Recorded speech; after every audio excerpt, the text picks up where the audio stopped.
A obsessão da Anitta por livros não é segredo para ninguém, mas 2023 promete, desde já, aumentar a sua intensidade para níveis nunca vistos.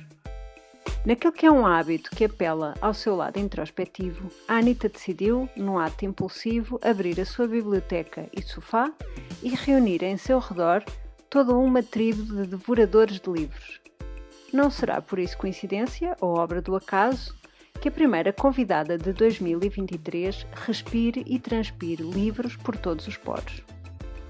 Um amor de infância que se imiscuiu no seu plano de estudos e se concretizou em percurso profissional, primeiro com 10 anos em livraria na Bertrand e 3 como chefe do departamento de livros da FNAC de Almada, passando por revisão de textos e segundas leituras de livros durante a primeira infância da filha mais velha e, em 2016, o lançamento da sua editora Alma dos Livros. Um projeto a dois, com a sua cara metade que conheceu também no mundo dos livros e que, 6 anos depois, cresceu para uma equipa de 10 pessoas. Como se não bastasse o desafio de gerir uma editora, em 2021 lançou a Alma em papel, cumprindo o sonho de criar uma marca de papelaria com as suas ilustrações. Fica no ar a sensação de que está apenas a começar. Olá Patrícia, bem-vinda à Anitta no Trabalho. Olá, obrigada. Obrigada às duas. Obrigada. Que alegria finalmente conversarmos aqui com a Anitta. Finalmente, não é? Eu andei aqui a mastigar isto durante muito tempo, não é? Nada, o síndrome de impostora não estava nada Exato. por perto, não. Pois, exato, é coisa... muito latejante. Latejante, o que é que eu tenho para dar, o que é que eu tenho para dizer? Não, isto não interessa a ninguém, não é? Eu ia dizer que é coisa que não nos assiste, praticamente. Assiste, mas nós temos ferramentas, não é? Para trabalhar com ele, mas assiste muitas vezes, eu acho. Eu acho que temos ferramentas para o gerir, mais ou menos, exato, não é? Exato, porque nunca conseguimos erradicar de todo. Não, é por isso que eu disse trabalhar com ele, porque trabalhamos com ele ali ao lado. Não desaparece, fica só ali meio, pronto, ok, agora dou-te uma folga. Tens uma folguinha e vai lá, faz lá umas coisas maravilhosas. Mas acho que é por aí, não é? Não é uma coisa que desaparece. É um vai persistindo, não é? Vai assim, eu acho que está tão entranhado que tem de ser quase cirúrgico, vais encontrando ali os pontos em que se agarrou e vais tentando remover, mas demorado, um processo demorado. Olha, nós imaginamos-te assim rodeada de livros, alguém que vive, respira, transpira, oferece livros a toda a gente, está no trânsito com livros, come com livros, é mesmo assim? É muito assim, sim. É muito assim. Olha, eu posso te dizer, eu estou a fazer isto aqui de minha casa, eu posso te dizer que em 2021 mudámos de casa e contámos só os livros das nossas filhas, só os delas, porque elas acharam imensa piada estar a contar os livros e fazer aquela história toda de ter os cartões de biblioteca que havia antigamente. Então nós tentámos fazer uma listagem que era para depois elas irem escrevendo daqueles que tinham lido e não sei o quê, fazendo uma brincadeira gira com elas. E quando fizemos a mudança, isto antes das últimas feiras do livro, porque elas já são malucas para a feira do livro também, não é? Já vão para a feira do livro vender para o stand da Alma dos Livros, que é espetacular vê-las e a interação com as pessoas. Nós contámos os livros delas e já íamos em 300, só os delas. Estás a ver? Só a literatura infantil, que é uma coisa que eu adoro livro infantil e este ano começámos na Alma dos Livros a editar livro infantil e este ano não, já no ano passado, no final do ano passado, e foi assim a loucura, porque cada livro infantil que escolhemos, que o Ricardo e a Sara, que são as pessoas principais que fazem esse processo, que eles escolhem e eu fico maluca, vibro de alegria, porque são preciosidades, eu acho. Eu adoro livros, mas já é uma coisa, já é uma epidemia cá em casa. Já as miúdas já são altamente viciadas. Eu ainda hoje de manhã estava a ralhar com a minha filha porque queria que ela se despachasse e eu fui dar com ela a ler na casa de banho. Eu, não, mas agora não é para ler. sei que a professora disse que eu só tenho até ao final do mês. E eu, sim, mas ainda estamos a dia 6 e já vais a mais de metade, calma lá. É um grande vício, mas acho que é um vício bom, não é? É um vício extremamente... Estávamos a ter esta conversa no final de semana, porque eu acho que é um nós mesmo que... Os livros ensinam-nos sempre qualquer coisa, não é? Mesmo que à partida seja uma história de ficção, que não seja propriamente sei lá, uma enciclopédia, uma coisa assim do género, um livro sobre... que nos tenha o propósito inicial de nos ensinar qualquer coisa, acaba sempre por nos dar, não é? Nem que seja construção gramatical, funcionamento da língua, vocabulário, seja o que for. E é nessa perspectiva também que nós, por exemplo, temos uma variedade muito grande de livros, tudo quanto é livros, todos os temas, não somos muito esquisitos. Apesar de termos as nossas preferências, não é? Pessoais, cada um, não é? Não é lógico, o meu marido adora tudo quanto é gestão, marketing, empresas, como é que funcionam, quem é que disse o quê, vibra com isso. Há alguns sim que me interessam imenso, mas tenho um guilty pleasure que é os thrillers, que são assim, quanto mais mórbidos, mais gente morrer, mais interessante aquilo para mim é, não sei porquê. E sabes que também ando numa fase de crime nórdico, policial nórdico. Excelentes, não é? É tão bom para limpar a cabeça, é maravilhoso. Exato, é um escape tremendo, não é? É Um escape incrível, tremendo. sim, comecei a dar-me conta disso, comecei a ver, tipo, nas séries também já estava, sabe, daqueles que ajudam, não te fazem, não Sim. estás a fazer associações, porque normalmente não conheces assassinos na rua, e tanto, não, É estás puro ali num... entretenimento, não é? Não é uma coisa que É, tens que também faz parte e faz falta, não é? Livros que nos façam pensar, que mexam com as nossas emoções a um nível, não é? Menos superficial, mas eu acho que isso por isso é que eu disse, é o meu guilty pleasure, não é? Normalmente é 2 dias e já foi. Pronto, enfim. O meu guilty pleasure na leitura é diferente. É normalmente. Estou-me a lembrar de um que eu li já há algum tempo, há uns 3 anos, mas gostei, que era uma moça sueca que tinha sido chamada a Londres porque recebeu de herança uma livraria. Uau! E então de repente ela vai para lá tentar pôr a livraria a funcionar para depois a vender e ir-se embora, mas obviamente que as coisas não correram assim, não é?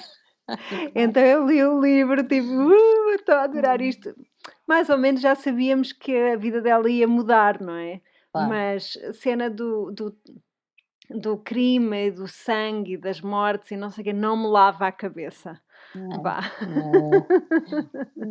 Eu gosto que aquela coisa de não saber como é que aquilo vai acabar, não sei, acho que deve ser, porque como eu sou um bocado control freak, estás a ver, vou fazer um bocado de terapia aqui, sou um bocado control freak, aquilo deve ser o meu descontrole, estás a ver, não sabes o que é que vai acontecer assim, não sabes quem é que vai a coisa, e eu estou ali viver aquilo ao momento, literalmente, olha, estás a ver. Com a coisa boa de que podes ir sossegada sem precisar de pensar, porque as coisas vão ser apresentadas à e tua frente. não é real, estás a ver, tipo, não é uma situação real, é uma coisa, está ali condicionada àquilo, é um caos condicionado. Exato, escape total, não é? Exato, estás a ver, tipo, acabei de fazer um bocadinho de mini sessão de terapia aqui não. Mas eu adoro o nosso encanto pelos livros, mas, por exemplo, eu e ele adoramos ler e adoramos livros, mas isso não nos fez enverdar por uma carreira no mundo dos livros e da edição. Portanto, o que é que aconteceu contigo? Conta-nos um bocadinho do teu percurso o teu percurso que te levou a trabalhar com livros. Então, olha, eu comecei muito cedo a trabalhar com livros, isso é uma coisa que aconteceu comigo e com o meu marido, é engraçado, porque começámos os dois muito, muito cedo. Eu comecei com 19 anos, nas livrarias Bertrand, e ele começou ainda mais cedo na Sebenta, que foi tipo assim os primórdios, né? Sebenta, quem é que não se lembra da Sebenta? Pelo menos da nossa faixa etária, acho que toda a gente se lembra da Sebenta. Ele começou na Sebenta a fazer tipo cadernos e a agrupar molhos, os blocos dos livros, etc. E por aí adiante ele foi continuando e eu eu também. Mas eu comecei como livreira e estava a estudar e a trabalhar, mas adorava aquilo, adorava. Pá, é assim, para quem gosta, eu sempre amei livros, não é? Sempre adorei livros. Poder estar num sítio onde se diz às pessoas, olha, leve este que é muito bom, porque eu já li e adorei, foi tipo assim, epá, uma revelação, foi espetacular, eu de repente. Claro que a maior parte das pessoas acha que um livreiro está ali no balcão a ler livros, né? Que era o que nós ouvíamos muitas vezes, se trabalhasse numa livraria, eu passava o dia todo a ler. Pois claro, porque é isso que nos pagam, é para passar o dia todo a ler.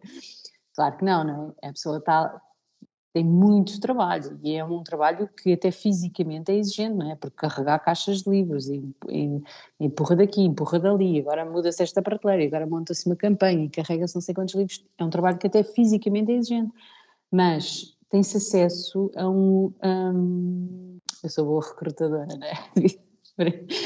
Tem-se acesso a muito livro, não é? Muita coisa. Eu acho que quando me despedi, das coisas que eu sentia mais falta era de saber o que é que ia sair, o que é que havia nas livrarias, de mexer no livro, quase uma coisa física, percebem?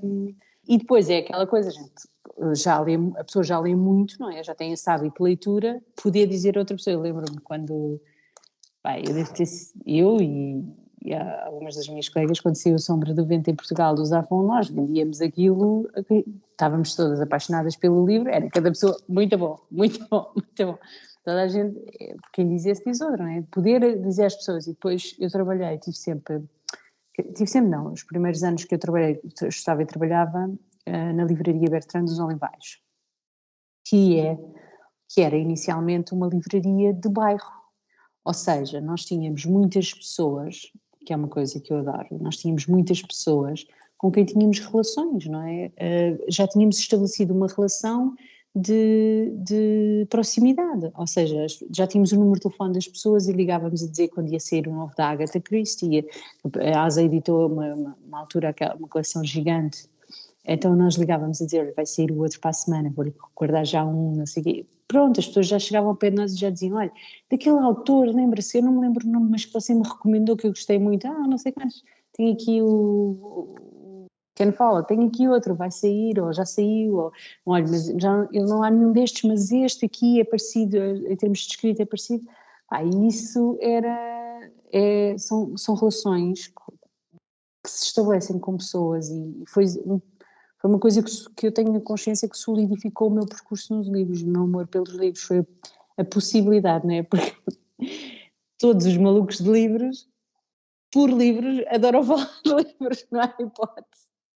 Por norma, não é? E, portanto, aquilo era uma forma que eu tinha de poder também falar daquilo que me apaixonava. Então, quando acabei o curso na área de educação, foi-me proposto ficar a gerir uma loja. Eu estava já completamente, nessa altura já estava completamente apaixonada, conquistada, viciada, o que vocês quiserem. E fiquei a gerir a loja dos Olivais.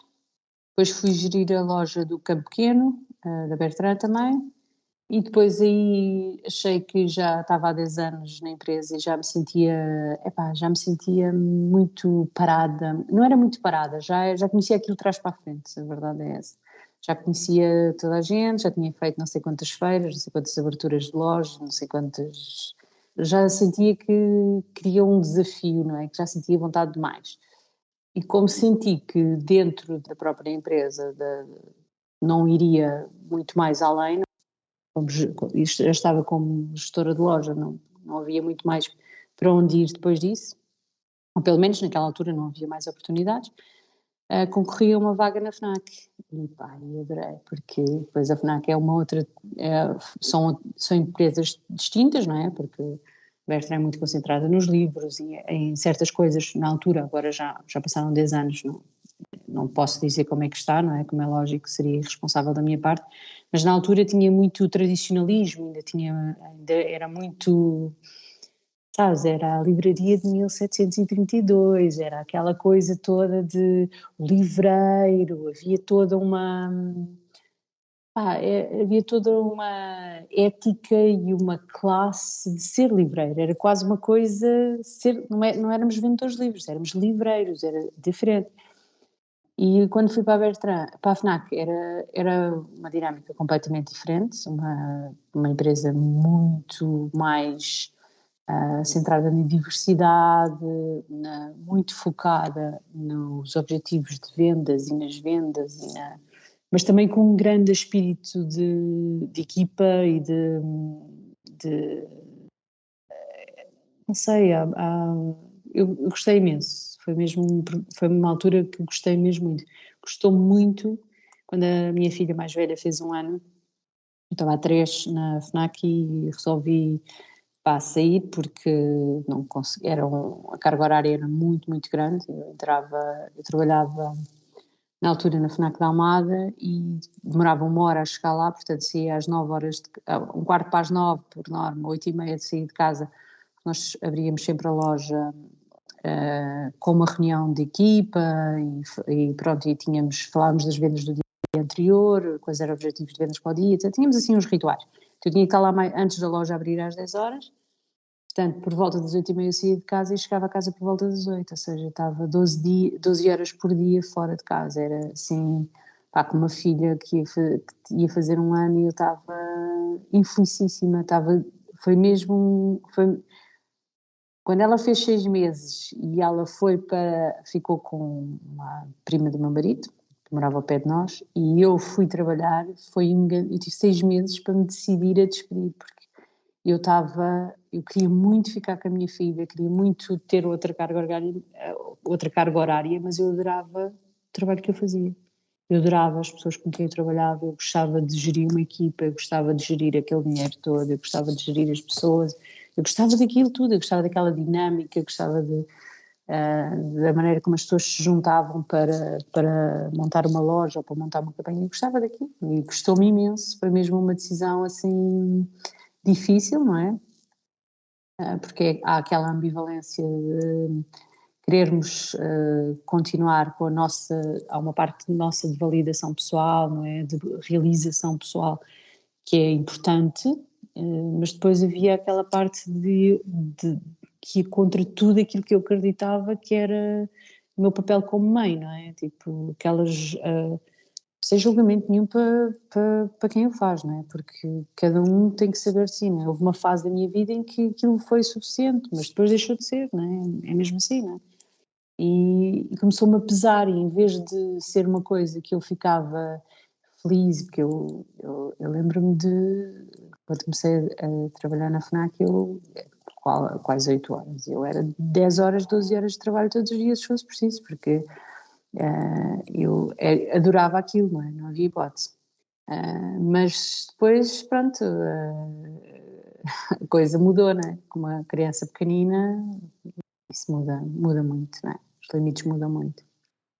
Acho que já nos deste aqui algumas pistas, mas queremos te perguntar o que é que te fez sair do mundo do, abre aspas, por conta do outrem, para saltar para o mundo do, abre aspas, por conta própria.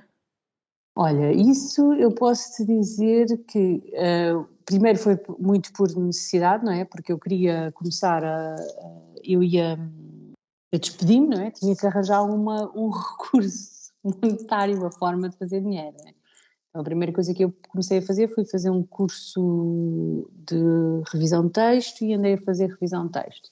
Fui fazendo, ou seja, recibos verdes, etc. Eram pequenas coisinhas, não era nada de extraordinário, não é? Depois, o grande impulsionador acho que foi o meu marido, porque ao fim e ao cabo ele já tinha a ideia de criar a editora, é o sonho dele, não é? E ele já andava nisto a mastigar a ideia há algum tempo, não é? Com a morte da mãe dele, tudo se pôs em perspectiva. A mãe do Ricardo morreu, a minha filha Sara tinha acabado de nascer há uns meses, ela nasceu em março e ela morre em novembro. E foi assim um grande abre-olhos, foi do género, ok, bora lá.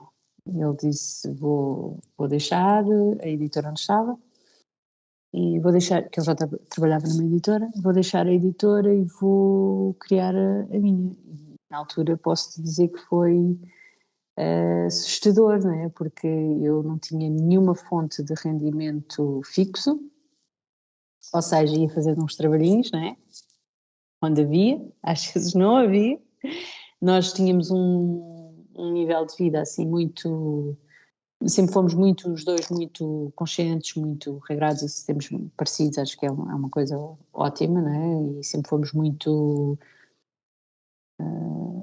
muito organizados, basicamente, com as contas, não há dinheiro, não se gasta, não se compra, não se coisa, pronto, o que é que são as prioridades, o que é que não é, etc.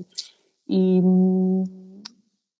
quando ele disse isto, assustou-me muito, mas a verdade é que, sabes, eu senti sempre que era uma coisa que ele queria tanto, que ele estava tão já dentro dele, solidificado, que eu nunca duvidei, percebes? Nunca duvidei dele. E acho que essa coisa de nunca duvidar dele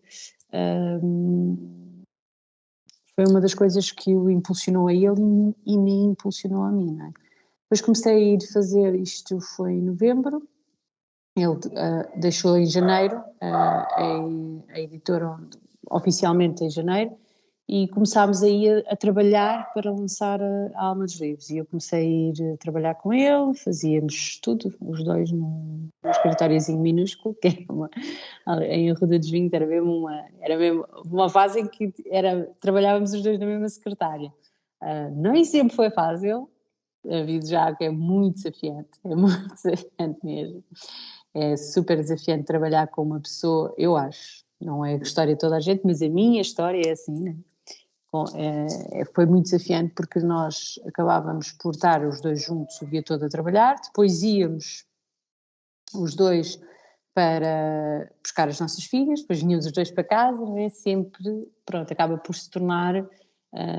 é desafiante, porque depois há sempre aquela... Não existe muitas vezes a distanciamento, continuamos a trabalhar, estamos em casa e continuamos a trabalhar, não é? E é imprescindível que a longo prazo as pessoas façam uma quebra, não é? Daquilo que é o trabalho e daquilo que é a vida pessoal, não, e tentar separar um bocadinho as águas, porque essa parte eu acho que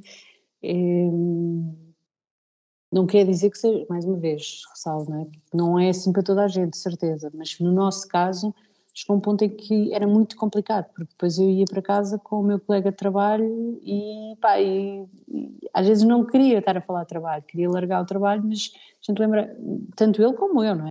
E depois com duas filhas pequeninas, não é? Tipo, toda essa gestão não foi fácil.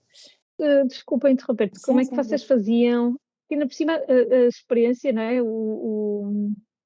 Era muito parecida, não é? Vocês vinham da mesma área e conseguiram encontrar áreas em que permitisse também um bocadinho cada um ter o seu território. Sabes, eu no início, eu vou-te ser muito sincera, aqui chutando o meu ego para canto, não é? Não foi fácil, porque eu vinha de um registro em que eu era chefe, em que eu mandava, em que eu organizava, em que eu dizia agora faz isto, agora faz aquilo, faz aquilo outro. Nós já percebemos isso, estamos juntos há 15 anos, e que somos os dois alfa, é complicado. Exato, estás a rir, é complicado, é muito difícil, mas eu neste caso, eu assumi muito que eu estava ali para apoiar e ajudar a realizar o projeto dele, percebes? Não senti que era... Depois agora com a Alma em Papel a coisa reverteu um bocadinho. Eu sinto que é o meu projeto e ele está ali como, entre aspas, ajudante, não é? Ele é o meu apoio, é a pessoa com quem eu peço opinião, eu tomo esta decisão, mas primeiro consulto, é o que nós fazemos hoje em dia, por exemplo, não há as decisões na Alma dos Livros, ele é o editor, como é lógico, ele é a pessoa que gera, não é? Mas isso não quer dizer que não há... tudo quanto é decisões importantes é feito, ele pergunta-me, ele consulta-me, a gente pensa, é este o caminho, agora comprámos um escritório, essa decisão não foi uma decisão, não são decisões unilaterais, são decisões em conjunto. Portanto, eu assumi na altura, o que não foi fácil também, devo dizer, assumo aqui publicamente, não foi fácil para mim, mas foi um bocado do género, eu faço aquilo que é preciso fazer. Então dei por mim a contactar jornais, revistas, a fazer, por exemplo, a parte de marketing que nunca tinha feito e que fui fazendo, aprendendo, por exemplo, sei lá, na altura Isto foi há 6 anos atrás, criar página de Facebook, gerir as pessoas, os comentários, fazer envios, todas essas coisas. No início éramos nós que fazíamos tudo, não é? Tudo. E quem diz isso tudo era responder às pessoas todas do Facebook, responder às pessoas do Instagram, fazer conteúdos para um lado e para o outro, éramos nós, fazer vendas, éramos nós, e o que eu fazia era tudo aquilo que eu pudesse, que eu conseguisse fazer para libertar o Ricardo, para ele fazer a parte de escolher livros, de apresentá-los, de editar. A parte de edição era ele, não é? E a outra parte toda era eu. E eu assumi esse papel na altura de uma forma muito consciente, que o meu papel ali era impulsionar a coisa, era ajudá-lo a levar para a frente o seu... Era um projeto nosso, não é? Mas era essencialmente e acima de tudo um projeto dele, não é?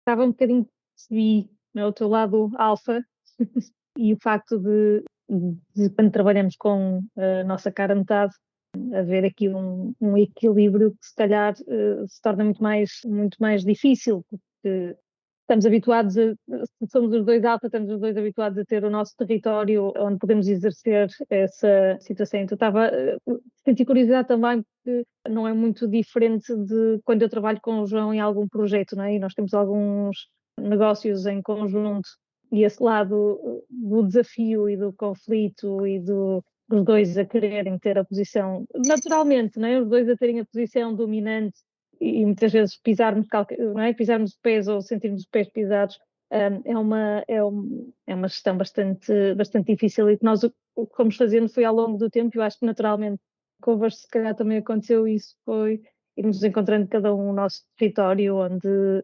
consultas, não é? E a outra pessoa é consultada para isso, mas não é a pessoa que toma a decisão final, ou que assume a liderança nesse lado e tal, e ao contrário, não é? Portanto, mas é assim um processo muito interessante de algum desgaste, mas... Bastante, eu acho que há alturas em que é bastante desgastante. O que eu tenho vindo a fazer e a perceber é que, por exemplo, há áreas em que ele é muito mais skilled, tem muito mais capacidades, ou as capacidades, não é que ele tenha muito mais capacidades, mas as capacidades dele estão mais apuradas do que as minhas.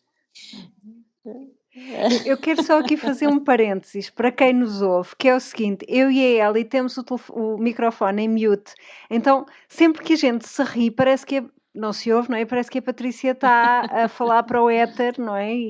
Mas nós estamos aqui deste lado, tipo a fazer que sim, com a cabeça, a rir, só que fica tudo em mute. E portanto adorei saber das capacidades. É o que eu lhe digo, não é? Que, porque percebes, eu acredito que nós temos muita tendência para isso. Há vários estudos que o provam, não é? As mulheres acham que se não têm 100% da capacidade para fazer uma função, nem sequer concorrem, não é? Os homens com 85 ou 70 já lá vão, de cabeça já são capazes, não é? Portanto, eu não quero falar mal de mim, isto já é uma ponta certa. Não, eu sinto é que ele tem mais as capacidades, por muitas razões, não é? Porque ele fez, por exemplo, porque ele fez esta parte non-stop desde que as nossas filhas nasceram, e eu não. Eu filo intermitentemente, por exemplo. Logo aí, em termos de, vou ser muito honesta, em termos de confiança pessoal, em termos de segurança, etc., isso fica, no meu caso, ficou um bocado minado. Porque eu era uma pessoa que fazia isto, fazia aquilo, fazia aquilo outro, geria não sei quantas pessoas, eu saí da FNAC com uma equipa de 20 pessoas, que geria, que geria muito dinheiro, e depois de repente estou em casa há não sei quantos anos a fazer pequenas coisas. Claro que isso, por escolha minha, sem dúvida, não é? Que não faria de outra forma, porque não me arrependo minimamente, mas isso tem um custo, ou tem uma consequência, não é? E uma delas é que quando eu me deparo com agora tens que escolher, e agora as coisas são assim, agora faz isto, agora faz aquilo, e agora tens que ir, e abre empresa, e não sei o quê, e tens esta burocracia, e precisas de um contabilista, não sei o quê, e de repente eu parece que não estou treinada já para aquilo, e parece que a pessoa parece que está ali. Eu senti-me meio perra, não é? Meio desengonçada, e claro que a tendência natural é ajuda-me, não é? Porque só que isso tem o reverso da moeda, não é? Que é quanto mais delegamos, menos, no meu caso, menos felizes ficamos com a coisa. E o que eu tento fazer é, sempre que tenho essa dificuldade, ou sempre que temos essa dificuldade em sentir que estamos a pisar os calos um do outro, não é? Ou que estamos de alguma forma a sobrepor-nos, o que eu penso é, isto é alguma coisa que eu sou, entre aspas, mas vou usar esta palavra, melhor do que ele, ou ele é melhor do que eu. Se é uma coisa que ele é melhor do que eu tenho vindo a aprender a deixar ir. Que seja ele ou a gerir, ou a ter a última palavra, ou a dizer, ou, percebes? Não é uma coisa, não me quero agarrar e não é uma coisa só porque tenho aquela crença de como é que eu tenho que ser, não é? A verdade é que nós somos uma equipa e é assim que as equipas funcionam, não é? Nós temos que saber valorizar as mais-valias das pessoas, não é? Aquilo que elas gostam de fazer, aquilo que elas são boas a fazer, e concentrarmos naquilo que nós somos boas a fazer, não é? E então, por exemplo, agora com a Alma em Papel eu noto muito isso, e reparem, esta Patrícia que eu sou hoje não é definitivamente a Patrícia que eu era há 10 anos atrás. Isso também não pode ser uma coisa que eu me agarro a ela, tipo do género, porque eu fiz isto, eu era isto, eu a coisa. Não, isso já foi, isso já é passado. Essa Patrícia já não existe. Já não tem os mesmos objetivos, já não tem as mesmas apetências, as mesmas vontades, as mesmas coisas. Evolui de outra forma, não é? Portanto, aquilo que agora também me dá alegria, que me dá gozo de fazer, etc., não é as mesmas coisas que... Algumas certamente serão, não é? Mas não são todas. Portanto, se calhar há coisas que eu posso perfeitamente delegar porque não me vão fazer feliz fazê-las, e ele fará melhor do que eu, e portanto... Mas nem sempre isto é assim tão linear. Estou a pintar um quadro bonito da coisa, mas às vezes não é assim tão linear. Mas pronto, vai-se fazendo e olha, ainda estamos juntos, já vamos na segunda empresa, está a correr mal. Por falar em segunda empresa, já mencionaste algumas vezes a Alma em Papel. Nós temos muita curiosidade de saber mais sobre a Alma em Papel. Que sonho é que tinhas quando criaste a Alma em Papel e como é que a Alma em Papel nasceu? Olha, a Alma em Papel, eu ando a falar da Alma em Papel, ainda sem ser a Alma em Papel, já, epá, não, talvez desde o início da Alma dos Livros.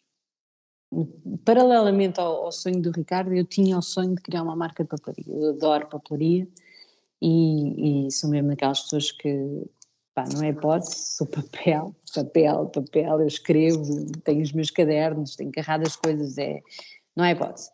E eu queria criar uma marca de papelaria, mas sempre foi uma coisa daquelas do género, sabes, aquelas coisas que tu dizes assim, se eu pudesse eu fazia isto, se eu pudesse eu criava, assim. E os anos foram passando e eu fui, cada vez mais deixou de ser um se eu pudesse, passou a ser eu acho, primeiro começou, eu acho que eu quero, gostava mesmo, pois eu acho que eu quero ir por aqui, pois, não, eu sei que eu quero ir por aqui, agora como é que eu vou para lá? Como é que eu chego lá? Como é que eu consigo fazer isto? E depois, tanto que eu lembro-me quando andava aqui a investigar isto e eu dizia ao meu marido, eu queria fazer tudo sozinha, esta coisa, tudo sozinha. Quero fazer design, quero fazer isto, tudo, vou fazer tudo sozinha. Então vou fazer um curso de design, só que a vida é tal coisa, não é? 2 filhas pequeninas, depois primeiro uma, depois vem outra, depois temos a Alma dos Livros que também era um bebê, não é? São coisas que requerem muita atenção, não é? Uma empresa, eu nunca trabalhei tanto, já trabalhei muito, mas nunca trabalhei tanto como quando começámos a trabalhar para nós, não é? É completamente diferente. E fui sempre ficando assim para trás, estás a ver? Tipo, depois, quando houver isto, quando houver aquilo, quando houver aquilo outro, eu depois faço o curso e depois aí eu consigo passar as minhas... conseguir criar padrões com os meus desenhos e não sei o quê, não sei o que mais. Mas foi sempre ficando para trás.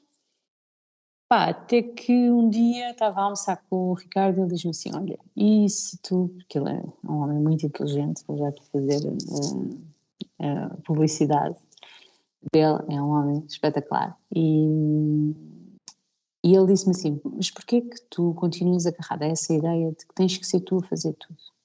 Porquê que não usamos os recursos da alma dos livros para lançares a alma em papel? Temos uma designer que trabalha connosco, ela pode ajudar-te na parte técnica que tu não consegues, diz ela, faz assim, faz assado, mete para aqui, não gosto disto, gosto daquilo, conversas com ela, vocês chegam a acordo e vês, corre bem. Epá, e eu pensei assim, realmente, estou aqui agarrada a isto, a esta ideia de que tenho que fazer self-made woman, estás a ver? Tipo, tem que ser tudo à custa do meu sacrifício, do meu trabalho, e não sei o quê, não sei quais, que é uma forma de boicote, muitas vezes, nós próprios, não é? E não ando com isto para a frente, nunca mais ando com isto para a frente.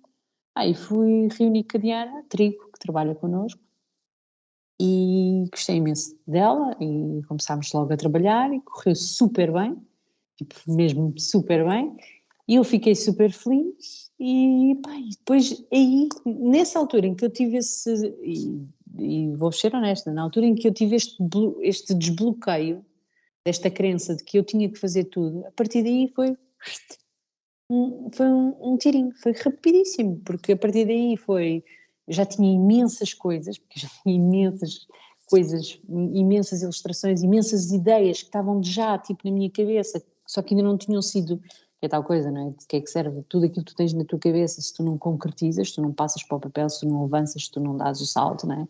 E o que eu tinha era isso tudo, tinha tudo na minha cabeça feito e materializado, etc., mas não tinha no papel, não tinha passado para o exterior, não é? Para o concreto. Depois, quando passámos para o concreto, foi isto, e devo dizer que eu tinha decidido que queria fazer produção cá em Portugal, está a ser muito complicado, muito desafiante, porque não se fazem, eu queria fazer uma produção pequena inicialmente, porque o que se faz em livros faz-se uma grande produção, edita-se uma grande quantidade e os custos são relativamente baixos.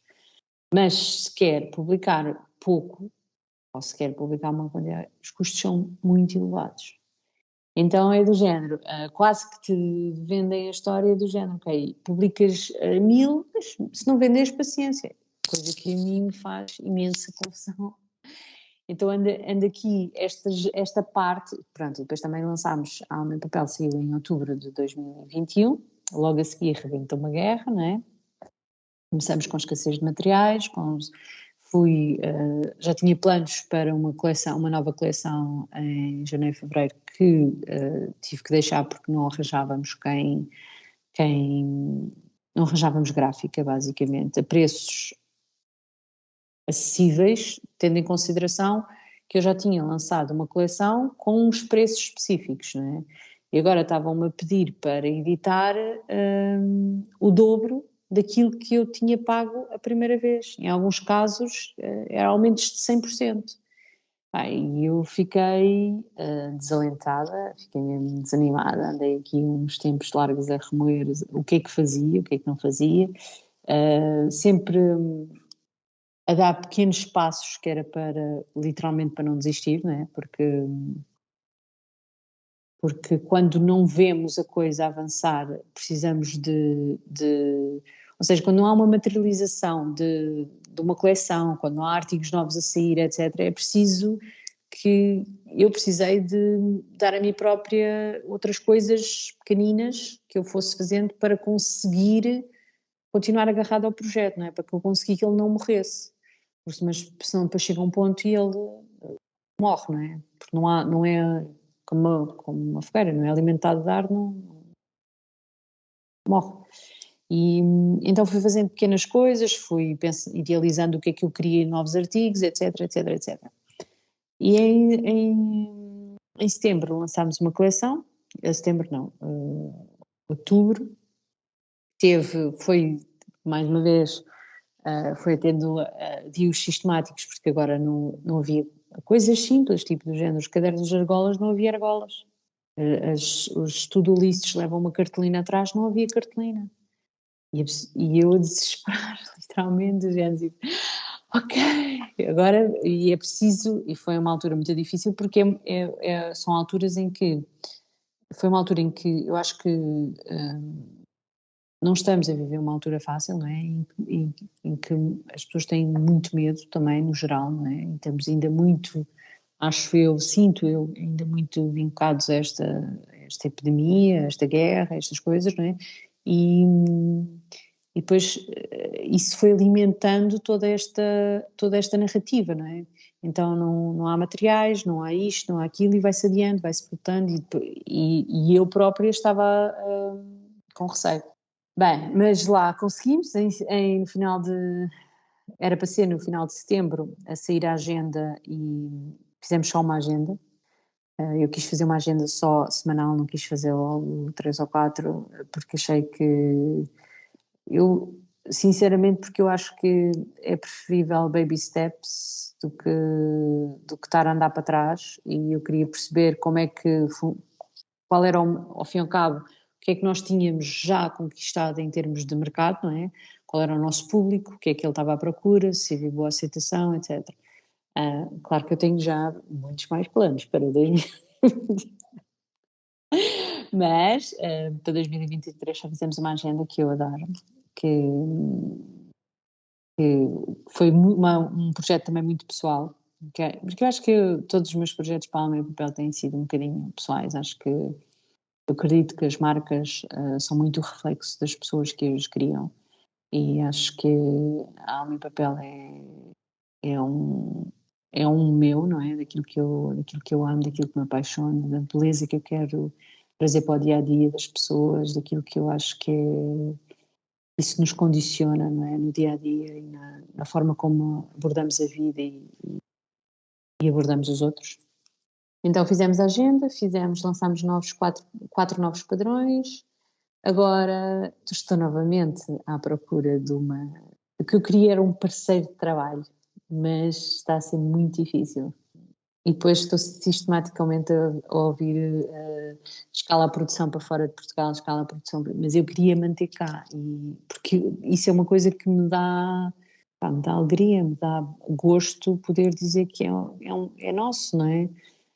Só que tem sido desafios constantes, porque até, por exemplo, para criar artigos diferenciados, ou o preço de compra tem que ser exorbitante, ou então acaba por não ser rentável, não é? Tipo, isso também é uma coisa que é super importante, principalmente quando se tem uma empresa pequenina, não é? Com Alma e Papel é micro, não é? Ainda.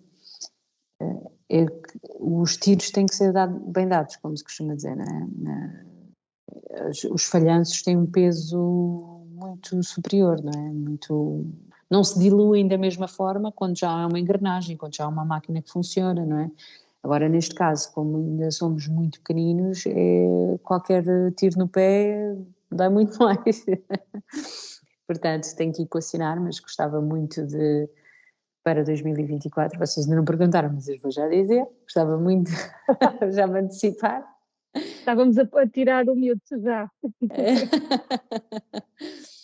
Tenho planos de quero fazer mais, gostei muito da experiência da agenda e essa é um lado que quero investir, mas já tenho aqui outro artigo na calha, mas esse não foi feito cá em Portugal, infelizmente, que vou lançar com ilustrações em breve, e quero fazer outros artigos, mas vamos ver, tem sido muito na base este é o plano, mas os planos são mutáveis, não é? Porque isso tem muito a ver com o clima económico e social que estamos a viver.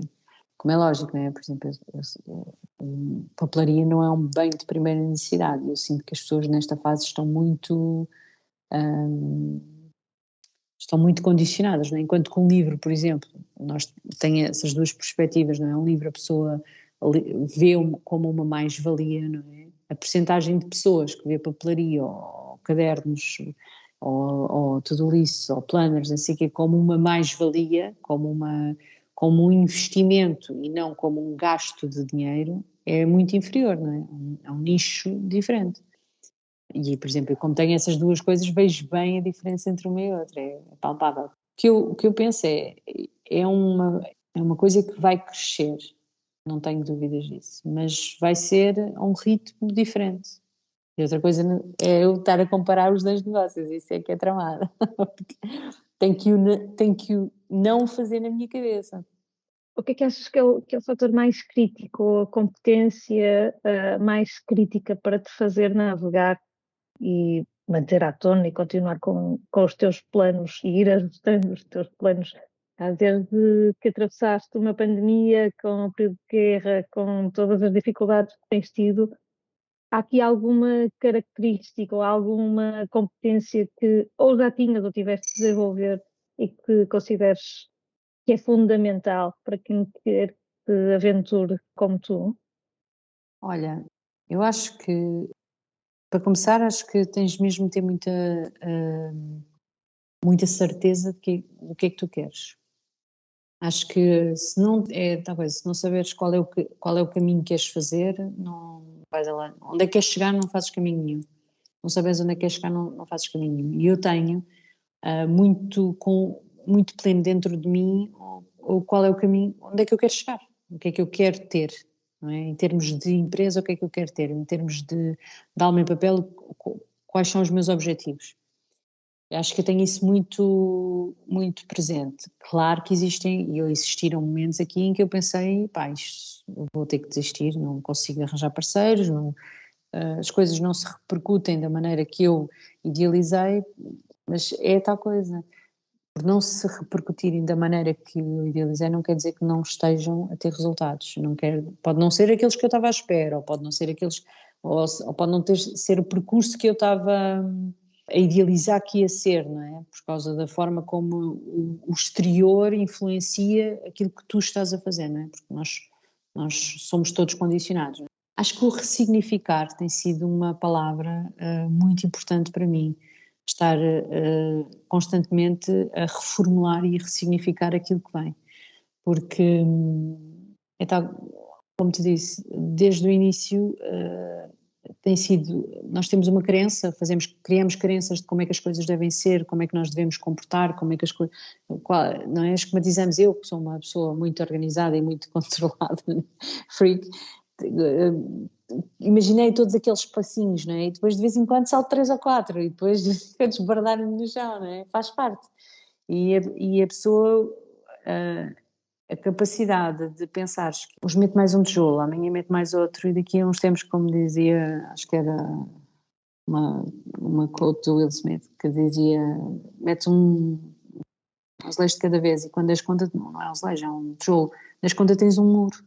E eu lembro-me muitas vezes disso, é isso que eu penso, é assim, são pequenos passos que às vezes parecem, para quem está deste lado, não é, que, sei lá, eu tive meses a fazer a agenda, não é, ele demorou-me meses a fazer, a criar, desde escolher, a fazer as ilustrações, a pensar como é que ia ser, a esquematizar a agenda, a revisão da agenda, depois incluir mais isto porque falta aquilo, ou porque depois fizemos uns autocolantes, depois todos esses passos, depois como é que vai ser a capa, qual é a cartolina da capa, o elástico da capa, o fitilho, como vai ser assim, vai ser assado, isso demorou tudo meses, e às vezes há a sensação que não se está realmente a fazer nada.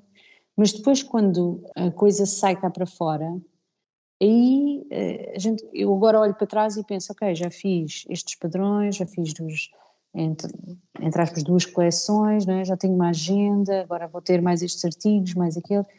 É um caminho que não é, se calhar, tão linear como eu idealizei que ia ser, não é? Mas é um caminho. Eu acho que o estar sistematicamente a deixar ir estas minhas crenças, a ressignificar o que vem pelo caminho, o que me é oferecido, não é? O que me é dado pela vida para trabalhar acaba por ser a minha mais-valia. E o meu marido, que me mantém sã, digo-vos já, porque ajuda muito. Sabes que no Tricô nós temos um dito muito filosófico que é fazer e desmanchar, tudo é trabalhar. O processo criativo tem não é uma linha reta, não é? Tem muitos meandros e às vezes é difícil aceitar que nos desviamos ou que voltamos aparentemente atrás, mas tudo isso faz parte do processo, não é? Portanto, lá está o Tricô como filosofia de vida. Olha, antes de terminarmos, nós gostávamos de perguntar, nós temos aqui uma lista de perguntas e podíamos continuar a conversar muito tempo, mas como não temos alguns limites de tempo, queremos te perguntar que conselhos é que tu dás a quem estiver a pensar lançar-se com um projeto próprio? Epá, isso é sempre uma pergunta difícil. Tenho sempre muita reticência a dar conselhos aos outros. Não é muito normal. Então, e se Olha, fosse a ser ti própria? paciente. Ser paciente. Se fosse a mim própria, se eu tivesse, eu vou falar com a Patrícia. Vou falar com a Patrícia, se calhar é mais fácil assim. Olha, boa. Patrícia, olha, ser paciente. Nem tudo que parece mau é. E às vezes as coisas servem muito para. Todos esses retrocessos vão-te levar a algum lado também. Ser paciente com as coisas que tu queres alcançar. Mais vale, na minha opinião, mais vale ter um caminho consciente das nossas escolhas, não é? Ou seja, que elas sejam verdadeiramente nossas. Porque eu acho que, sinceramente, eu acho que aquilo que me leva a andar para a frente é a consciência daquilo que eu quero, ter muita consciência daquilo que eu quero e ter isso muito presente em mim sempre. Ou seja, eu sei qual é o caminho, eu tenho muita convicção dos meus princípios, dos meus objetivos, das minhas crenças nesse sentido, quais são o que é que me motiva, o que é que me... Não é quase, não sei, se calhar é quase um propósito, não é? Tu teres um propósito, um porquê, não é? Porquê é que tu fazes isto? Teres essas coisas muito presentes, acho que é super importante para quem começa, para quem quer criar alguma coisa para si e para o mundo, não é? Ter muita consciência do porquê que está a fazer aquilo. O porquê que o está a fazer e como é que vai lá chegar. Às vezes o como é que lá vamos chegar é tal coisa, não é? É a parte que a gente controla menos, não é? Porque isso é muito condicionado. Mas o porquê de porque é que a gente quer chegar àquele sítio, onde é que nós queremos chegar, ter essa consciência é super importante. Eu diria para ter paciência, para aceitar as coisas menos boas, não como falhanços, mas como aprendizagens. Acho que isso é a parte mais difícil. É a gente não sentir, principalmente num projeto que é tão pessoal, não é? Sentir estas pequenas coisas como falhanços também nossos, não é? E ressignificar isso para uma coisa de caminho e de aprendizagem nem sempre é fácil e tão bonito como estamos aqui a dizer, não é? Acho que é isso. Fazer e desmanchar. Exato. Olha, Tudo vou é escrever trabalhar. essa que é para não me esquecer. Que é muito boa, muito boa. Patrícia, onde é que os nossos ouvintes e as nossas ouvintes te podem encontrar? A ti, claro, e a Alma em Papel Então, e a Alma olha, dos Livros. A mim podem me encontrar no meu Instagram, Pato Briços. A Alma em Papel tem o dela, lindinha, almaempapel.pt e a Alma dos Livros, almadosLivros.pt. E também temos os dois sites a funcionar, lindinhos, maravilhosos, feitos também com muito amor e carinho, por mim e pelo meu marido, principalmente pelo meu marido. Polivalência, nós somos uma família muito polivalente. Nesses canais que nos encontram com muita facilidade. Nós vamos pôr links diretos nas nossas show notes, portanto, se alguém tiver alguma dúvida ou não se lembrar ou assim, pode consultar as show notes, que vamos ter lá os links. E resta-nos então agradecer-te a tua disponibilidade para falares connosco. Isto parece uma daquelas conversas que vai requerer um follow-up, uma nova conversa daqui a uns tempos, meses, para pormos a fazer a atualização. Porque, como sempre, não é? Soube a pouco, eu e a Patrícia trocamos muitas notas de áudio uma com a outra. Exato. E sabe sempre a pouco, são sempre assim grandes podcasts. Pessoais, não é? E hoje não foi diferente. Obrigada, Patrícia. Eu já tinha ouvido falar tanto de ti que, assim, não é? Quando me apareceu a imagem à frente, foi como abrir a porta a alguém conhecido. Portanto, obrigada. Foi ótimo conversar contigo, identificando com muitos dos pontos que hoje partilhaste. E retiro daqui, eu acho que tentarei transcrever também para partilhar, mas o facto de te teres conseguido libertar da necessidade de seres tu a fazer tudo e de ser perfeito em tudo e dizias exatamente. Do sacrifício, não é? Esse foi dos que mais gostei também de ouvir da tua partilha. Obrigada. Muito obrigada. Eu também quer dizer, eu já ouvi não sei quantas vezes a Anitta no trabalho, mas também me senti muito confortável. Se calhar é isso também, não é? Portanto, também me senti muito confortável. Muito obrigada.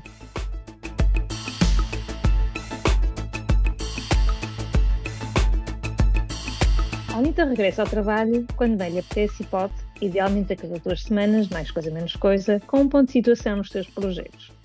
No entanto, como boas aspirantes à omnipresença, continuamos ligadas no Instagram em Anita_no_trabalho, ainda em anitanotrabalho.com, onde poderão conversar connosco através da secção Querida Anitta ou em facebook.com/anitanotrabalho.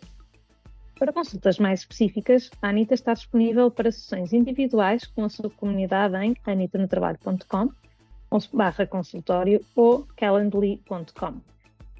Anitta no Trabalho é um podcast produzido por Ana Isabel Ramos, designer, ilustradora e knitwear designer em airdesignstudio.com, no Instagram como air_Billy, Eliana Soares, marketeer e estratega em departamentmarketing.net, em Instagram como Alice_in Wonderland e a participação especial de Constança Cabral, no Instagram como Constanca Cabral. Até breve!